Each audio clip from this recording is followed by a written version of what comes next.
So this must be the week, right? It's just before the baseball winter meetings, and it seems like Juan Soto's got his offers in. And when I started thinking about Juan Soto, and we don't know who's going to get him yet, and thinking, why aren't there more teams in on Juan Soto? Because as we're going to talk about on this podcast, there's enough money for almost every team in the Major League Baseball to afford Juan Soto. That doesn't mean every team is a suitor for it. And I think teams are cheaping out by not being really more serious in the pursuit of some of the best players.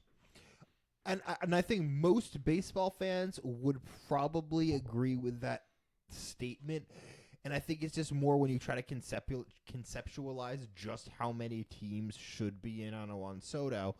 And then it kind of circles back around to being like, okay, well, but how many of them actually have a chance to sign him? It's kind of the same teams that are involved right now. Yes, a team like the Seattle Mariners actually has the money to spend and go and get a guy like Juan But Soto wants no part of being in Seattle. But Soto wants no part of being in Seattle, so it kind of makes sense they're not in on him, even though monetarily they could be. But I think it does speak to the idea of a lot of these teams that have really these small market teams with low payrolls don't have an excuse for these payrolls to be as low as they are. Right, and we know that the teams that are lower revenue teams, they're getting help from the league when teams like the Mets and the Dodgers pay the luxury tax. That money goes back into a pool, which is redistributed, and some of those lesser spending teams are getting the benefit of that to a degree. So they're actually, by being bad, being paid for being bad. Right, they're almost benefiting by putting out an inferior they're producers during it. For anybody who's not seen the stage play, the producers realize they make more money by putting on a terrible play that nobody comes to see. There's teams out there that are almost incentivized to put out a really low quality, low budget team because of revenue sharing, they're going to make the same amount of money, if not more, because of that. Right.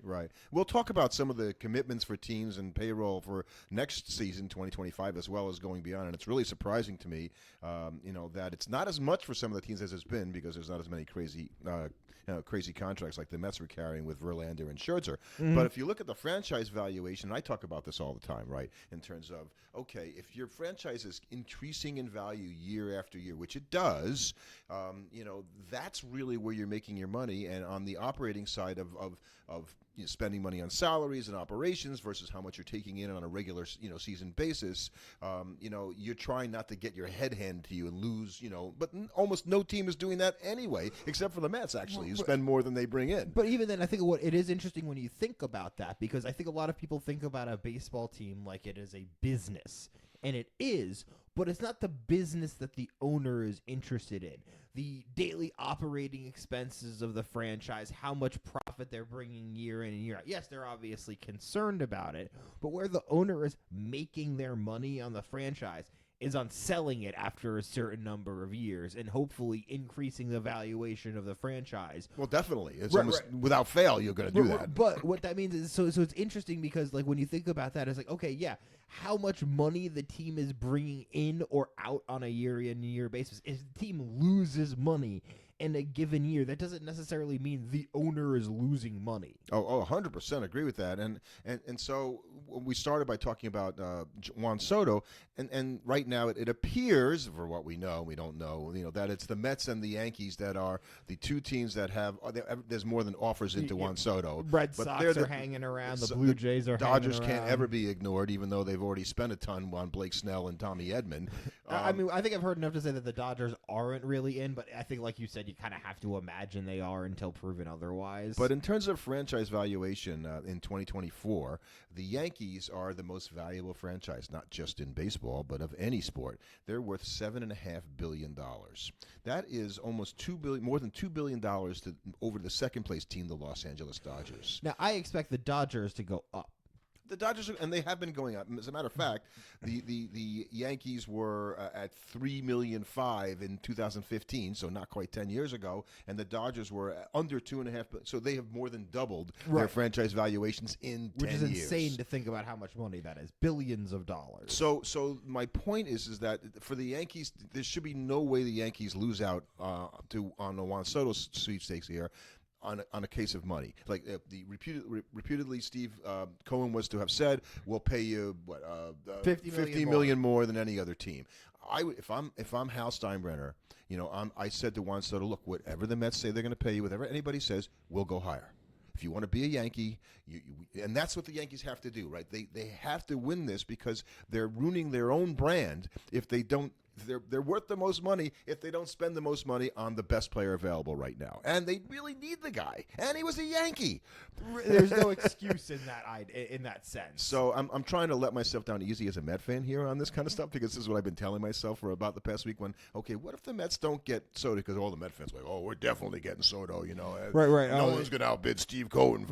He's locked up. We got him. But he might. Maybe Soto really wants to be a Yankee, and that's what I think would be the most telling thing about this. But that's the thing. That's the thing you can't control is that if he wants to be a Yankee or he wants to be a Met or even if he wanted to be a Red Sox or a Blue Jay, if he wants one of those things, and as long as the team is giving him, but he doesn't.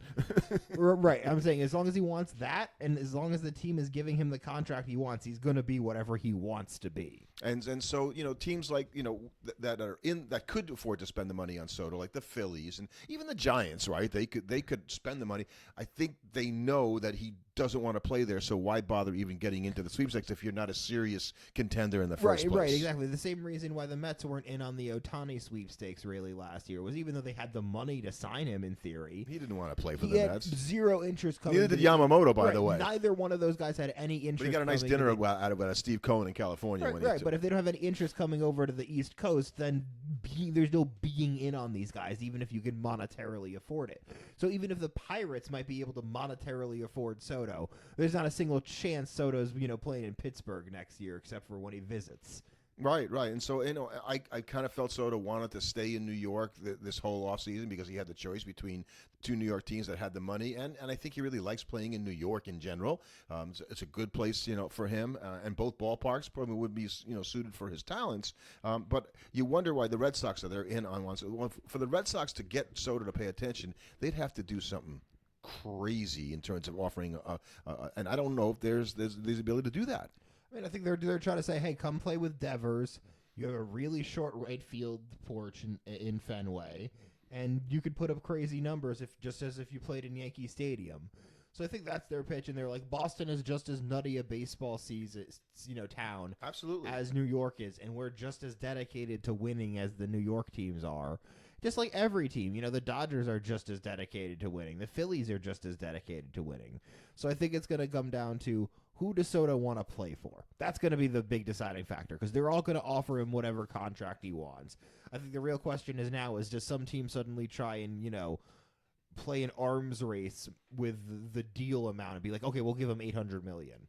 Right, and or more. Right, and then it just goes up from there. If other teams are just like, okay, yeah, we'll call your bluff. We'll just see how high this goes. I think though that the other free agents who are all waiting in line now while the Juan Soto situation sorts itself out, because it feels even though the Dodgers made a couple of deals last week that the market's paralyzed to a degree. Well, all these other teams aren't going to make a move yet. So Santander, who was I guess in any other year he would be just a good free agent. But this year, because there's not that many guys out there. It's a pretty weak free agent class outside of the pitching, which is okay in the starters. And even Teoscar Hernandez, these guys who would not necessarily be, they should be being overpaid by more than they're going to be overpaid. That's what's going to happen. They should be. Well, Tommy Edman was maybe overpaid. How about Blake Snell? Because what's going to happen is some team's going to sign Soto, and then all the other teams that didn't sign Soto are now going to scramble and have to go, okay, well, we didn't get him.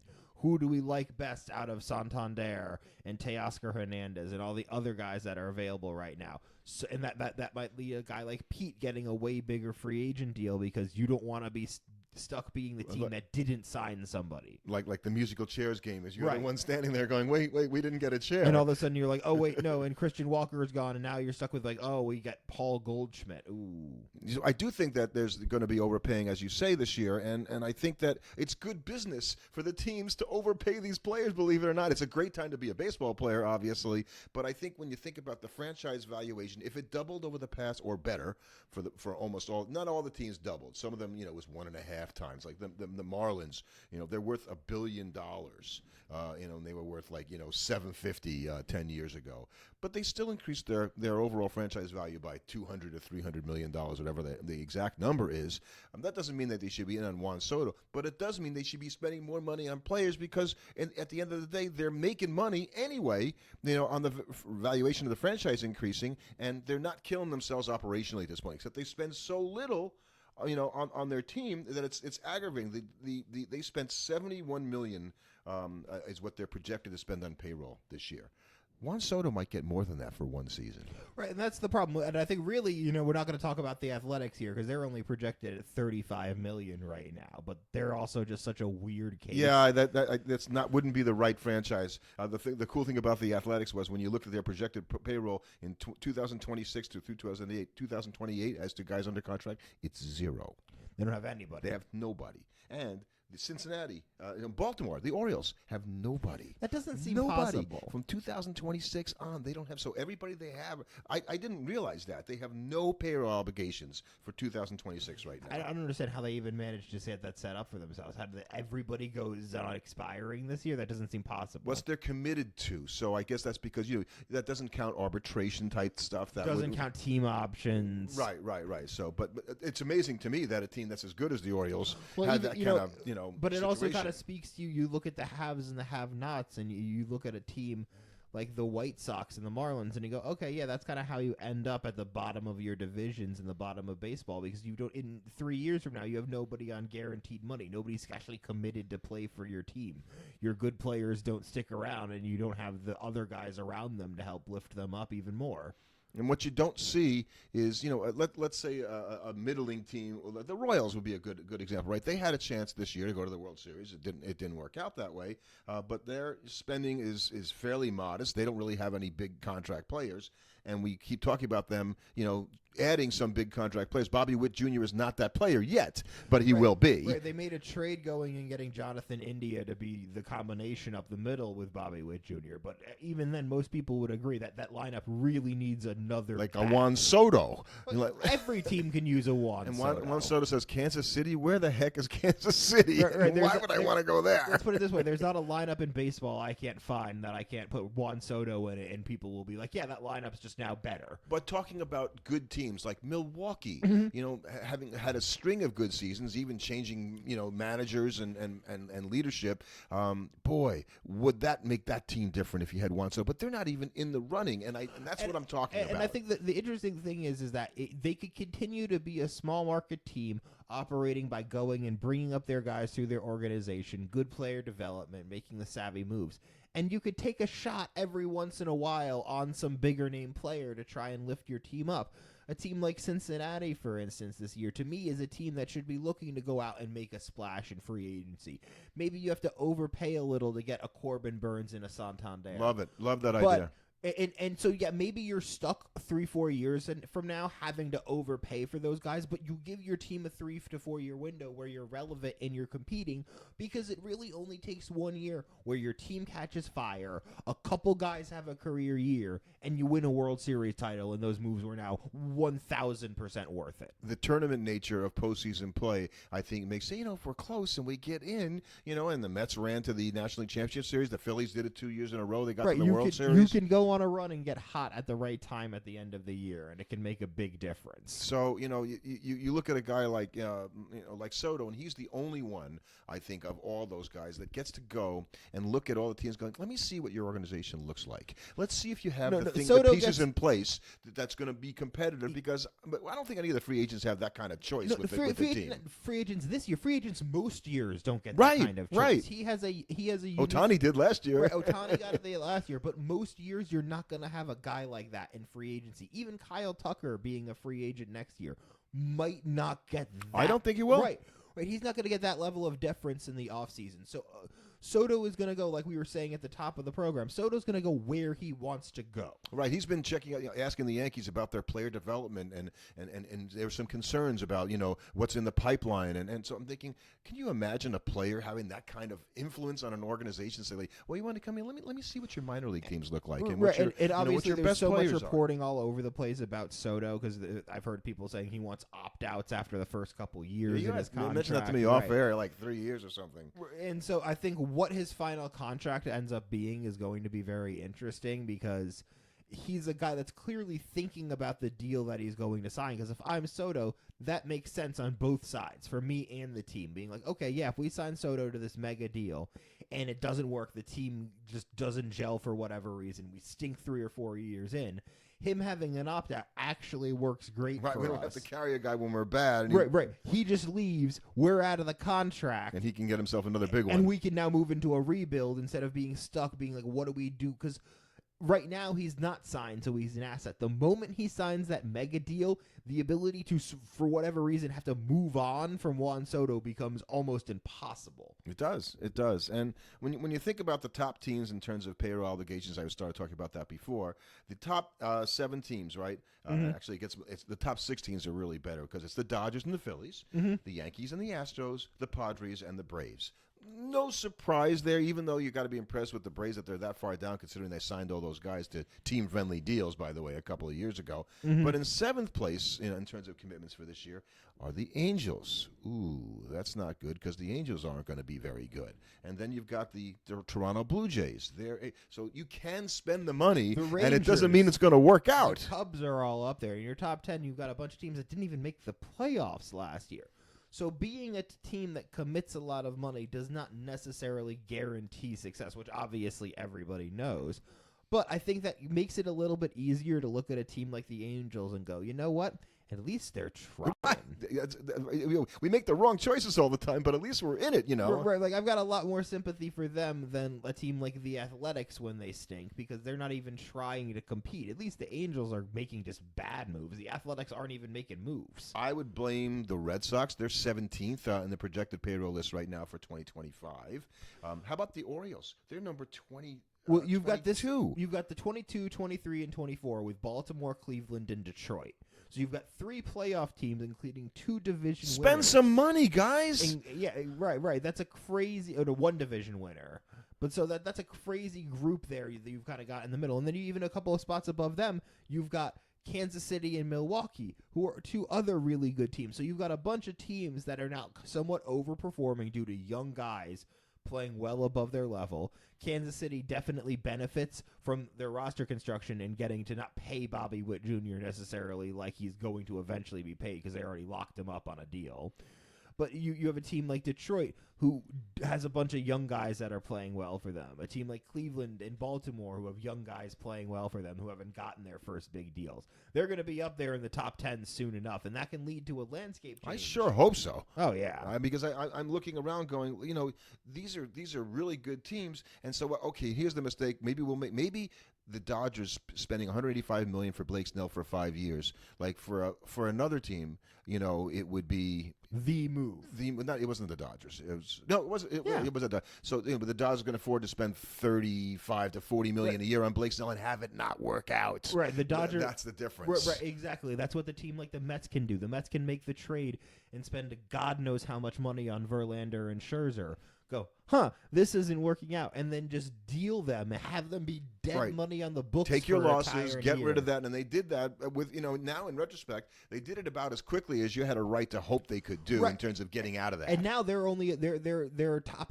outside of the top 10 in terms of payroll projection for next season. They're down to 163 million, which is why they're one of the leading candidates in the Juan Soto sweepstakes. Yes, and there's a website called Sportico, and they basically tried to come up with which teams are more Scrooge-like, and meaning that they have lots of revenue and they don't spend that much money on payroll. Like the Angels have $407 million in revenue and they spend $189 in payroll. Okay, that's 46%. That's not good. The Astros, believe it or not, payroll 265 with a revenue of 544, and you can go down. So all the teams are in the range from 30 to 60%, and then you get to the Mets, who have revenue of 441 million and a payroll obligations they had last year. This is a 2024 of 450 million. But they're the only team that's over 100%. So the lowest team are the Rays at 32%, which means they made $280 million, but they spent only $89 million on payroll. Now, obviously, there's a lot more money going into the team other than just payroll. Right. So that is something to think about. But this is what people talk about when they say that the low payroll teams are sort of leeching off of all of the RSNs and the success of the bigger teams. Because thanks to revenue sharing, the Athletics don't need to make a payroll like the Mets to get paid like the Mets do. And that becomes very frustrating for the fans that are involved because the fans feel like their teams don't have an incentive to try and change and improve because they're going to still make their money anyway.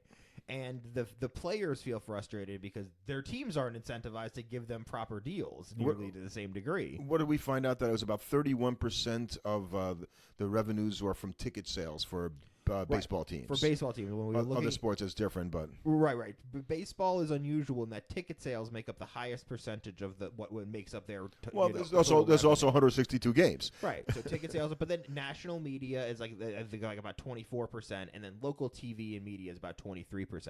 Concessions and parking is like the lowest. It's like 10%. And so it's interesting when you look at that because ticket sales are such a high percentage of the overall money that teams make, that the big teams that draw consistently well, it speaks to even more reason that a team like the Athletics, which drew horrifically badly last season, they were just fine because of revenue sharing, because the Yankees drew great, the Mets drew great, the Dodgers grew incredibly well. But it's not. I really don't think it's the drawing is important, and getting fans of the ballpark matters to the bottom line. But it doesn't matter as much as, particularly when it comes to the Mets and Yankees. And I assume the Dodgers are in the same play, right? The Yankees have the Yes Network, the Mets have SNY.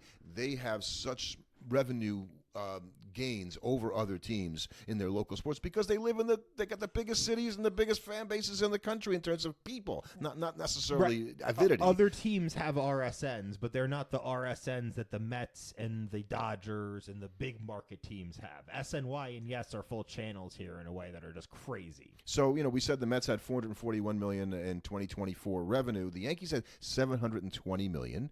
Okay, so that's almost, that's like what, 70% more than the Mets had, but the Yankees only spent $376 less than the Mets, on that stuff. So they basically cleared $350 million just operating the team. I can't really spend some money. I can't really kill the Yankees when they're the second highest spending team in baseball. That feels like I think there's a lot of other people I gotta yell at first before I yell at the Yankees. Except that they outpace every team by $100 million, except for the Dodgers, who they only beat by 90 odd million. Right. But you could argue I can't punish them for their success. No, not so much their success. I'm just saying throwing an extra $100 million around here or there when you're making that kind of money seems like give the fans what they want. You watch the Yankee team play this year, and they did a good job getting to the World Series, but kind of fell down there. And now you can look back and say, man, there's a lot of guys they could have had in that team that might have made a difference that they did not go out and spend the money on. Right, but I think it's unreasonable to expect every team to just go. You can't just be like spend money and sign every player. All the other teams are trying to sign them too. I'm just putting out there that I think the teams are more conservative than people realize in terms of what they're doing based upon the amount of money. Right. But I just feel like you're yelling at the Yankees for being conservative. I'm yelling at all the teams. Right. But I feel like the Yankees are not the problem. The Rays are the problem. The Pirates are the problem. The Reds are the problem. Well, the Tigers are the problem. The Yankees spending $376 million and being like, oh, well, you should just spend even more feels like, I don't know. It's just because they can. They could, but they're not the issue. Yeah, well. The Athletics spending $81 million is the issue. All the teams are, and if you look at it, what we said, where the Mets are the only team where they actually spent more than they took in, and say, well, that's really bad business. No, not when Steve Cohen had bought the Mets for $2.4 billion in 2020, and they're worth $3 billion now. So in the 4 years he's owned the team, they've increased their value by 25% or $600 million. Right, so they're going to be okay. Right, so the $9 million he lost operating this season, he's just fine. They're going to be all right. So I think I just want to see teams, and like we said before, these players that are in free agency right now, I think this is like the perfect storm for these players. I think the fans are becoming more aware of it. I think the teams are becoming more aware of it. That's why the Dodgers went out and spent $50 million on 2 players this week, right? A season, which, thanks to Shohei Ohtani, by the way. Right, that's mostly because Shohei has brought in such an insane market value for them. And he's only getting $2 million a year because he deferred all the money on his contract, which just seems like... No, great. Eventually that is going to come home and start to, kind of bite them, because when you look at the money that's owed over the next year, only the Dodgers owe anything kind of crazy. They're the only team that they've got $148 million already committed in 2028. When you think about that happened before they signed Edman and so you have to think about that when they're already at that amount of money, and it's going to be even higher, and you're going to have all of these guys that aren't playing for you that are on that team right now that are adding to that. To your current amount, team, it's going to be nuts trying to replace those guys when your payroll is already that high. Well, I don't think that. I think the Dodgers correctly don't worry about that stuff. No, I think they just spend the money because it's worked out for them. Look, they got a guy named Chris Taylor. You won the World Series. Why would you care? Right, and they got a guy named Chris Taylor on the team, which a few years ago we thought, wow, the Dodgers signed into what was a big deal even then at the time. I think he was getting $14-15 million a year. He doesn't even play all the time, and he's sort of an additional player. That's what's changed in baseball. A guy who's a spare part. No, I will say that this is also us as fans, and especially old fans will look at the amount of money a guy being paid and go, oh, God, well, this guy's getting this much money. He can't be, he's not an X $1 million a month, X $1 million. That may be true, but he's going to be. But he is, because that's what guys get paid now. Right. That's the thing. Okay, he's not a $10 million. Guess what? $10 million guy is in 2024 is not the same as a $10 million guy back in 1984. Exactly. 1984. How about 2020? You know, I mean, it doesn't even, you don't have to go back very far to see. All of a sudden, the market has just gotten really big, because teams are realizing that they're making enough money and they can spend this money they probably always could have. And you just have to think about that as a fan. You can't get caught up in, well, guys used to get paid this much money. Oh, and my team spent, this much money to, sign this player. He needs to produce like a player of that value. A player of that value is not worth what he used to be worth when you think about it. Exactly. And you think of other teams that, we think of traditionally being good teams, great franchises like the Cardinals, right? They didn't increase their net worth by double, but it was, 1.7 or something like that. And they're worth $2.5 billion. They make money every year. And yet I haven't really seen them being the free agent player in the marketplace now for a long time. Right. It's interesting. Who's the last free agent they signed? They went out and made those deals for Goldschmidt and Arenado, and they've really not done much since then. But I also think it's the kind of thing where I can't always chalk that up to an unwillingness to spend money, because there are so few marquee free agents available that every season that teams failing to get them can't only be seen as a function of their unwillingness to spend money. Because if the Yankees don't get Soto or the Mets don't get Soto this offseason, it wasn't because they weren't willing to spend the money. No. He just didn't choose to sign with them. Right. But there be franchises like the Cardinals. They say, so why aren't the Cardinals in on Max Fried? Why aren't they in? We don't know if they are or not. We don't know what's going on completely, but I don't hear them talked about as being one of the suitors for these guys. And Max Fried wants to play in California. I mean, here we go. That's the way it is now. As the player gets to make these kind of decisions, going, you know what? I don't really want to go to play in St. Louis. I don't want to play in New York. I'm a West Coast guy. I love to go home. Right. Love to go home. If the Braves don't want me, I'll leave Atlanta and I'll go and I'll play for one of the West Coast teams. And that's something you can't control. That. You can't control that. So and it's frustrating. So that in order to get those players, because the St. Louis is like, we could really use that guy, and then you got to give him a super stupid contract, that hopefully no one else is going to, offer to match, and now you've got a guy that you're hoping doesn't get hurt, because then you look really stupid.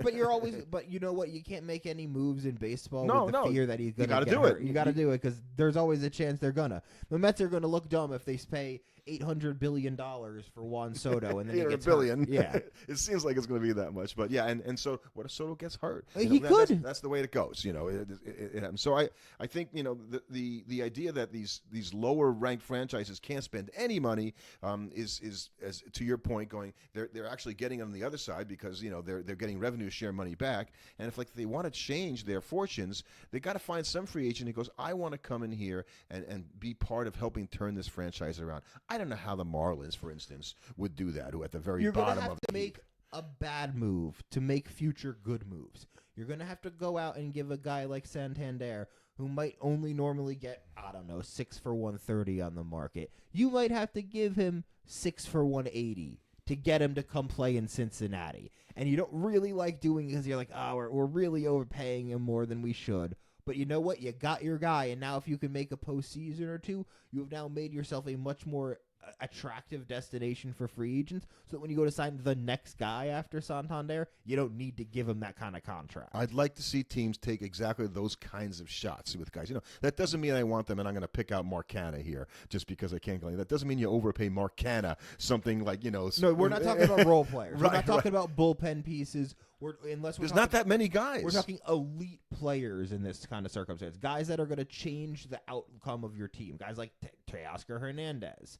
Guys like Max Fried. Pete Alonso. What if Seattle comes in and says, you know what, Pete? We're going to give you $35 million a year for 4 years. Would you come here for $140 million for 4 years? I'd say want players, more years. Players that That's are falling into for this him. are guys that are ending up with contracts that have a total value of $75 million or more. Because there might be guys that are getting, a shorter contract or that are in that. But you're not looking at any of the guys that are getting $50 million. For a single season. Well, for a multi-year deal. Yeah, unless you're guys like Alonso. Well, these few guys that we've been talking about, the Max Frieds, the Corbin Burns, yeah, they're going to get these. They're going to get Santander. these big deals. These are the guys we're talking about here. And the teams that are on the cusp that are wondering what they should do, they're waiting for Soto to sign so they can figure, okay, well, we got to figure whoever gets Soto is out on those other guys. So at least we don't have to deal with those guys. Right, on most other guys, and then you're only competing because it's like, okay, well, the Mets signed Soto. Okay, well, we know that they're not interested in these pieces, so now we can go and make a move on these pieces because the Mets aren't going to be there. Or, okay, they're not going to have the money. We could try and we can give a number to Pete Alonso that we think the Mets won't match now because they already spent all their money on getting Soto. Yeah, I was asked a few times over the Thanksgiving holiday, so what do you think? Do you think the Mets get Soto? And as I said before, I want the Mets to get Soto. And I said yes, and that's when I started thinking about, but the Yankees really shouldn't let that happen. It's bad business for them, like I said before. I think the Yankees could probably stomach losing to Soto to anybody but the Mets. I think that's the only competition, really, right now. Right, which is kind of interesting. I think they're going to end up losing Soto to the Mets. I think he will end up being a Met, but I think the Mets may have to say goodbye to Pete Alonso to make that happen. I'm hoping you're wrong, but I think you are right, and I think that they all have teams plans B and plan C and plan D for what happens when Soto does sign. And okay, then you pivot and what are you trying to do? But I do expect that the Mets are going to spend a ton of money this year, no matter whether it's on Juan Soto or other players. They're going to be active. And if the Yankees don't get Juan Soto, I would be very interested to see what they do in terms of what direction, because if they were so willing to pony up that kind of cash to get that player, they should still pony up the cash. They're clearly willing to make moves. I wouldn't be surprised to see a guy like Corbin Burns end up in a Yankee uniform. I agree, and I think they should be doing that. So the top teams should definitely keep spending and spending more to stay there. It's those middling teams that take a shot, go and get a guy, because it's hard enough to be Detroit and Cleveland and St. Louis to a degree and have